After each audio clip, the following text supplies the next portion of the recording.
자, 제가 어떤 시골에 어떤 부흥회 갔다가 어떤 집에 목사님 부흥 강사님이니까 와서 기도 좀 해주세요 그랬는데, 그 집에 그 암소가 시름시름 병을 앓고 있었습니다. 그래서 얘기를 들어보니까 수의사가 와서도 무슨 병인지 모르겠다 그러고, 자기네가 참 가난한 그 집이 돈 주고 그걸 그렇게 사가지고 열심히 키우고 있었는데, 병이 걸려가지고 이게 무슨 광우병인지 뭔지 하여튼 도저히 알 수 없었는데, 제가 그 집에 들어갔을 때 그 집에 아주 그냥 그 어두운 기운이 꽉 차 있는 걸 봤습니다. 알고 봤더니 그 집에 있는 사람들이 많이 앓고 있었고, 또 많은 그 어둠의 세력 때문에 잦은 사고라든지 또 아이들이 공부를 잘 안 한다든지 많은 그 문제들을 가지고 있었습니다. 그래서 나는 거기에서 암소를 안수하지 않고 그 아버지를 안수하면서 대표로 당신을 안수하겠습니다 하면서 이 가정에 질병을 가져다 주고 자꾸 경제적 어려움을 가져다 주는 모든 어둠의 세력은 예수 이름으로 명하노니 떠나갈지어다. 아멘 세게 할 줄 알고 해봤습니다. 그래가지고 떠나갈지어다.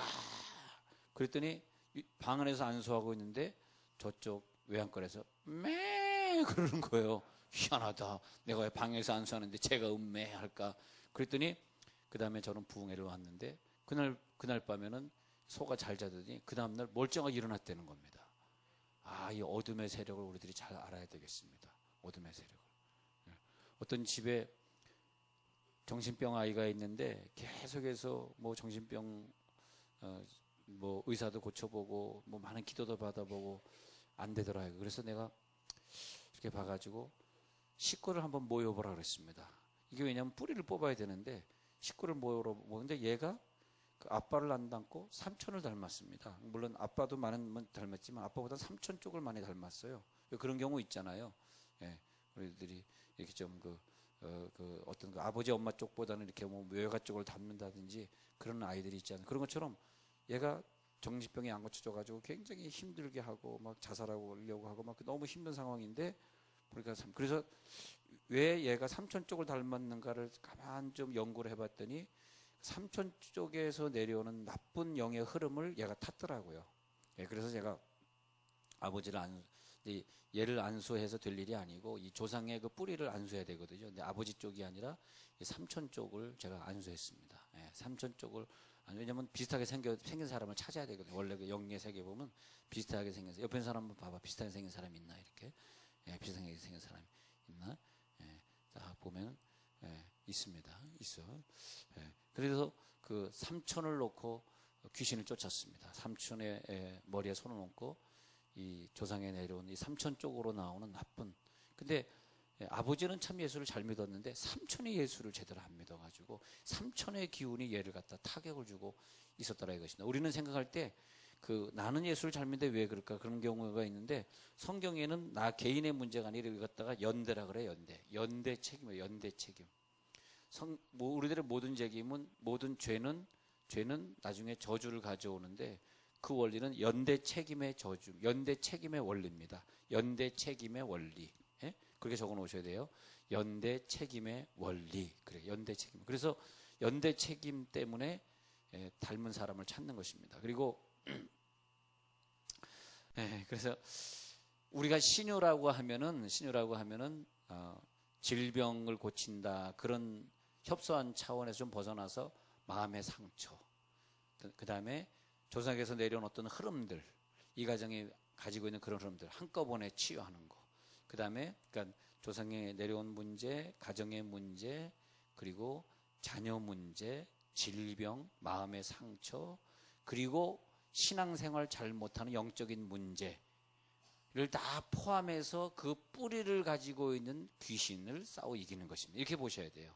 물론 매사를 다 귀신이야 그러면 좀 우리가 이상해지니까 좀 귀신이라는 단어보다는 좀 사단이라는 단어를 많이 사용하는 게 더 좋고요. 좀 사단이라는 단어는 좀 완곡한 표현인데, 귀신 그러면 귀신 이상하잖아.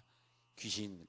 근데 우리나라 사람은 귀신 그러면 여자로 생각하는데 성경에는 여자 귀신이 없어요. 귀신은 다 남자입니다. 남자로 보여집니다. 천사도 남자로 보여지고. 그죠?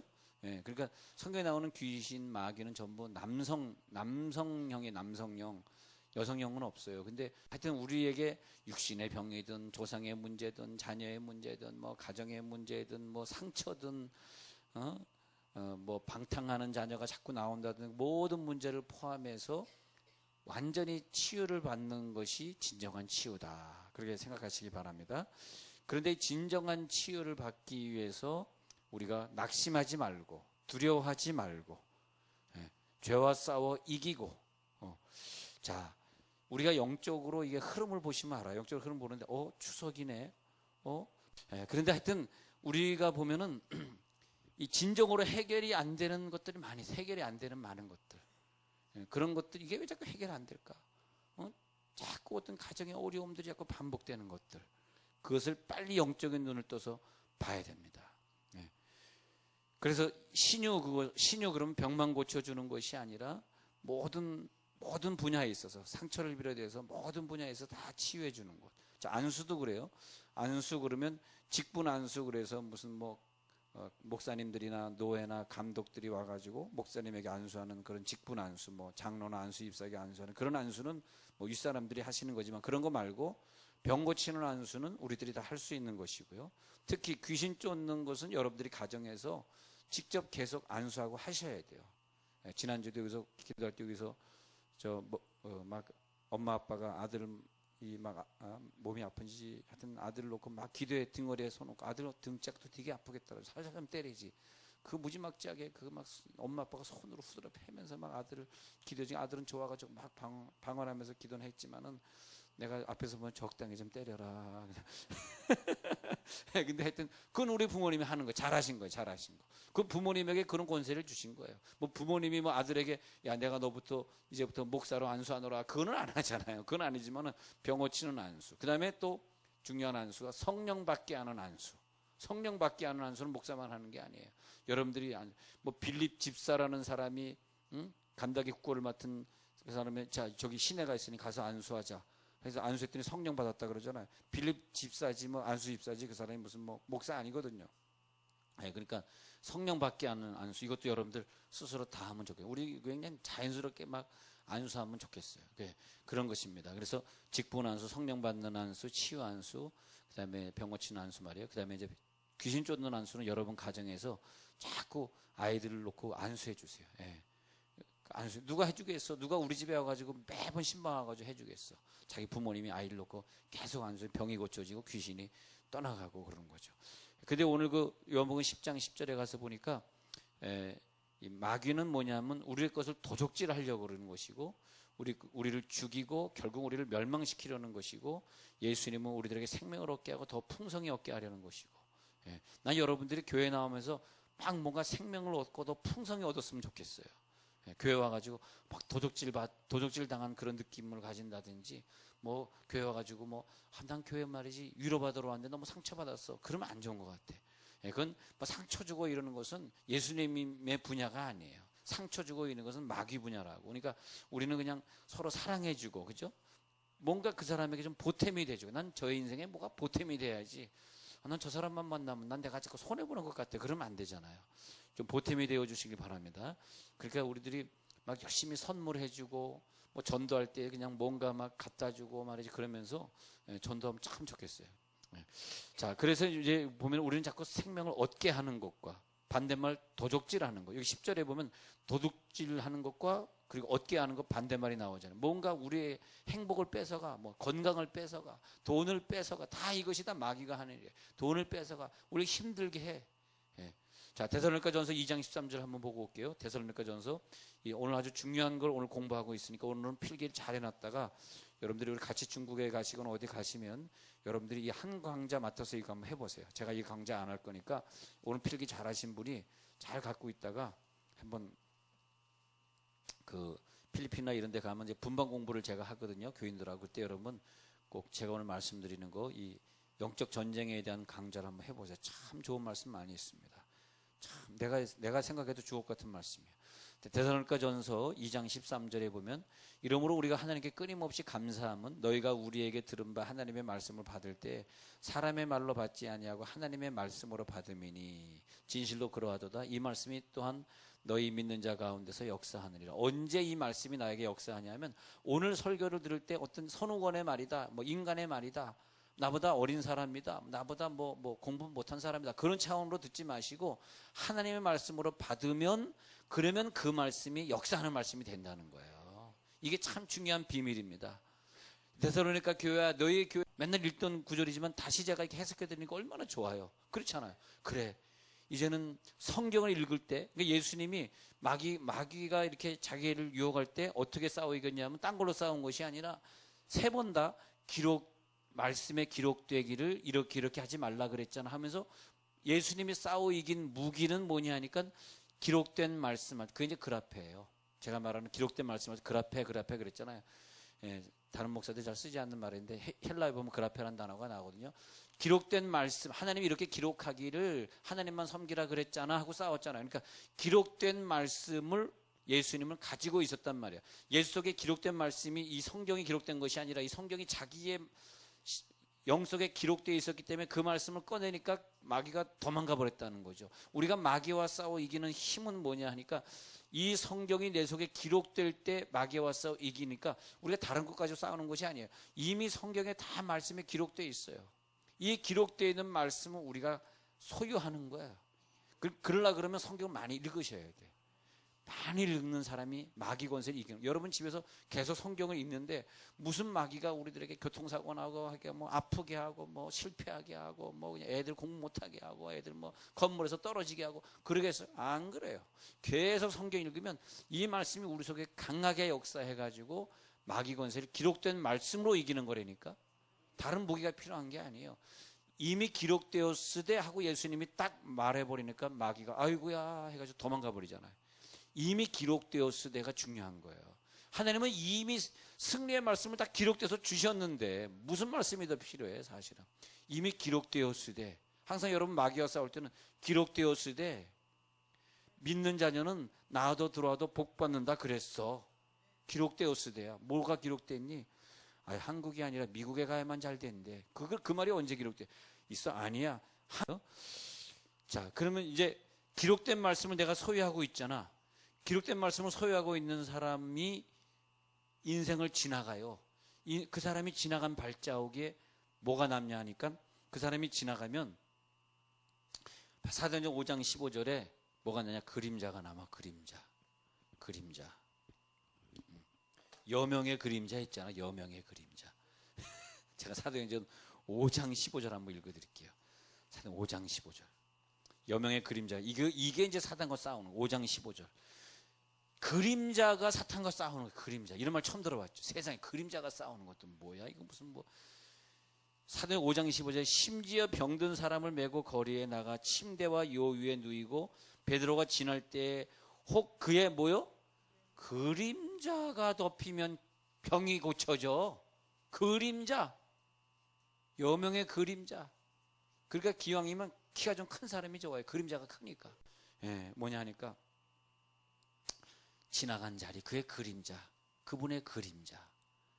어떤 사람의 그림자는 귀신을 쫓아주고 병을 고쳐주고, 그 사람이 지나간 자리 보니까 어떤 사람 방언을 체험하고, 어떤 사람 기도를 체험하고, 어떤 사람 그 사람 만나가지고 경제가 해결되고, 그 사람이 도와주고 지나가가지고 모든 일이 잘 되고, 그 사람이 공부를 가르쳐주고 지나가가지고 아이들이 공부 잘하게 되고.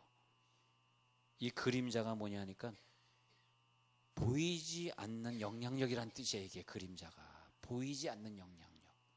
그림자는 뭐냐? 그 사람이 지나가 봐야 알아. 보이지 않는 영향력. 그 그림자와 누가 싸우냐? 귀신이 싸우는 거예요. 귀신은 보이는 세계와 싸우는 것이 아니에요. 보이지 않는 영향력 귀신과 싸우는데, 베드로가 지나간 다음에 그의 발자취가 덮이기만 하면 귀신은 나가버렸다 이거야. 그러니까 병이 고쳐지고 저주의 세력이 떠나갔더라 이것이죠. 예. 그래서 오늘 여러분들의 그림자가 복된 그림자가 되시기 바랍니다. 내 말이 너희 안에 거하면 무엇이든지 원하는 대로 구하라. 우리에게 그 예수의 말씀이 내 안에 거하면, 즉 내가 그 약속의 말씀을 소유했다면 그것을 근거로 우리를 감싸고 있는 더러운 영의 세력을 싸워 이길 줄 믿습니다. 내 말이 너희 안에 거하면, 즉 내 약속이 네 안에 거하면 그 약속의 근거를 가지고 너는 말씀에 의지하여 그물을 내리리이다 그러잖아요. 그 말씀에 의지하여가 말씀의 근거에서 말씀의 언약이 있기 때문에 내가 깊은 데 가서 그물을 내리리이다 했더니, 상황은 안 그렇지만 말씀 때문에, 말씀의 근거 때문에 역사가 나타나지 않습니까? 말씀의 반석 위에 든든히 서시기 바랍니다. 말씀의 반석 위에. 그런데 자, 연대 책임의 원리를 좀 더 말씀드릴게요. 제 성경을 좀 하면서 먼저 출애굽기 20장 5절부터 시작합니다. 빨리빨리 찾아드릴게요. 연대 책임은 성경은 이렇게 말하고 있었으니, 1번 연대 책임 9절 1번 출애굽기 20장 5절 읽기 시작하겠습니다. 20장 5절, 너 그것들에게 절하지 말며 그것들을 섬기지 말라. 여러분 특히 추석 때 산 사람에게 세배하는 것은 죄가 아니지만 죽은 사람에게 절하면 안 됩니다. 이건 제가 하는 말이 아니고 성경에 그랬습니다. 절하지 말라 그랬습니다. 섬기지 말라. 내 하나님 여호와는 질투하는 하나님인즉 나를 미워하는 자의 죄를 갚되. 그러니까 이렇게 자꾸 하나님 외에 다른 데다 절을 하잖아요. 뭐죠? 힌두교인들이나 이슬람교인들이 이렇게 절을 하잖아요. 그렇게 자꾸 절을 하면 300 무슨 300 그것도 하시면 안 돼요. 그렇게 절을 하면 아버지로부터 아들에게로 3세대까지 이르게 하거니와, 그 저주의 세력이 3, 4대까지 나로 끝나는 것이 아니라 나로 내가 그 죄를 지었으면 4대까지 저주가 머문다 이거예요. 왜냐? 이것이 연대 책임의 원리. 하나님이 주신 원칙이니까 뭐 나는 어떻게 바꿀 수가 없어. 하나님이 그렇게 하시겠다니까 어떻게. 연대 책임의 원리. 잠언 26장 2절. 연대 책임의 원리 두 번째 구절 드리겠습니다. 자, 여러분 꼭 적어 놓으셨다가 꼭 복을 받고 사시기 바랍니다. 잠언 26장 2절로 가서 연대 책임의 원리 두 번째 구절 읽어 올리겠나이다. 연대 책임의 원리 26장 2절. 까닭없는 저주는 참새가 떠도는 것과 제비가 날아가는 것 같이 이루어지지 아니하냐. 까닭없는 저주. 이 말이 뭐냐면 저주는 항상 이유가 있다. 지금 말 뭐냐? 잠언 26장 2절에 까닭없는 저주는 이유가 있다. 이 말이 뭐냐면 저주의 뒤에는 무슨 이유, 즉 죄의 이유라든지 뭐가 있다. 반드시 뿌리가 있었기 때문에 저주의 열매가 생겼다. 그런 뜻입니다. 그 원리를 꼭 기억해 주세요. 뭔가 뿌리가 있다. 그러면 우리는 어떤 싸움을 싸우는 것이냐? 뿌리를 향해서 싸우는 거예요. 뿌리를 향해서. 할렐루야. 꼭 싸울 때 뿌리를 향해서 싸워야 돼요. 자, 그런 다음에 3번의 구절로 예레미야 32장. 예레미야 32장 18절 가서 드릴게요. 제가 드리는 구절은 꼭 적어 놓으셨다가 꼭 여러분들이 목장에 가서는 어디 나눌 때 하시면 도움이 많이 될 것입니다. 예레미야 32장, 요거 다른 목사님들이 주지 않는 구절이에요.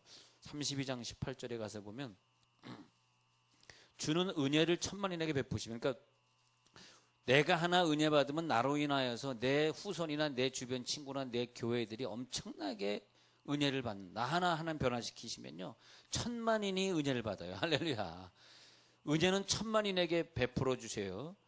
나를 통해서. 그 다음에 아버지의 죄악은 그 후손의 품에서 갚으셔요. 그러니까 내가 죄를 졌는데 난 괜찮네 하고 지나갈 문제가 아니라 후손의 품에 갚으시오니 크고 능력이 있으신 하나님이시요 이름은 만군의 여호와시니. 성경이에요. 제가 만든 구절이 아닙니다. 그래서 아버지의 죄악은 후손에 가서 갚아진다.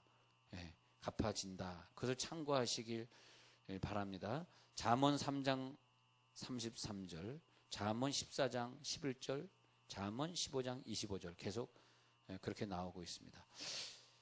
잠언 3장 33절, 잠언 14장 11절, 잠언 15장 25절 다 비슷한 구절들이 많이 나오는데 한 사람의 어떤 것으로 말하면 가족 후손에게 그대로, 그러니까 이제 우리들이 보고 애들이 흉내내고 따라하는 것도 거기에 속하는 거예요.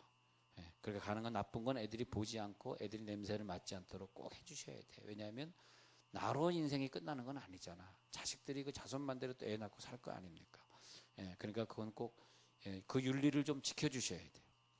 지켜주셔야 돼요. 자, 그렇게 그까지 보고요. 그 다음에 이 귀신은 우리들에게 어떤 권한을 행사합니다. 그래서 이 사탄이는 하나님이 어떤 권한을 줬어요. 그러면 한번 보자고요. 아담과 하와가 선악과를 따먹고 죄를 진 다음에 우리가 볼 때는 야, 사단아, 너는 배로 기어다녀. 배로 기어다녀. 그리고 여자의 팔꿈치를 상하게 해.